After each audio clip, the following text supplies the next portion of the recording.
নমস্কার বন্ধুরা, আপনারা দেখছেন digital dream Bangla YouTube channel. তো বন্ধুরা, আজকে আমি আপনাদের সামনে আলোচনা করতে চলেছি লক্ষ্মীর ভাণ্ডার প্রকল্পের টাকা আপনাদের ব্যাঙ্ক অ্যাকাউন্টে কবে আসবে এবং কোন সকল মহিলারা আগে টাকা পাবেন। আপনাদের টাকা কি 2000 টাকা পাবেন, না 1000 টাকা পাবেন, না 1200 টাকা পাবেন। তো এই বিস্তারিত তথ্য নিয়ে আলোচনা করব।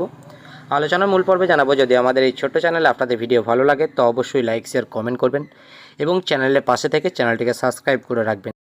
যে সকল মহিলারা 1000 পেতেন তো তারা অবশ্যই 1000ই পাবেন এবং যে সকল মহিলারা 1200 পেতেন তো অবশ্যই তারা 1200 পাবেন। এবার প্রশ্ন হচ্ছে, টাকা আপনাদের ব্যাঙ্ক অ্যাকাউন্টে আসতে কখন থেকে শুরু করবে। তো বন্ধুরা, আমি আপনাদেরকে এটা জানাতে চাইবো যে লক্ষ্মী ভাণ্ডার প্রকল্পের যে টাকা কিন্তু আপনাদের ব্যাঙ্ক অ্যাকাউন্টে আর 2 থেকে 4 দিনের মধ্যে আপনাদের ব্যাঙ্ক অ্যাকাউন্টে আসতে শুরু করবে। এবার যে সকল মহিলারা আগে পাবেন, আগে পাওয়া বলতে এই নয় যে আপনারা আর কোনো দিন টাকা পাবেন না, বা হয়তো যে সকল মহিলারা টাকা পেয়েছেন হয়তো আর যে মহিলা বাকি থাকছে তো তাদের টাকা পাবেন না। এগুলো একটা লট ওয়াইজ ছাড়া হয়। তো লট ওয়াইজ যেহেতু ছাড়া হয়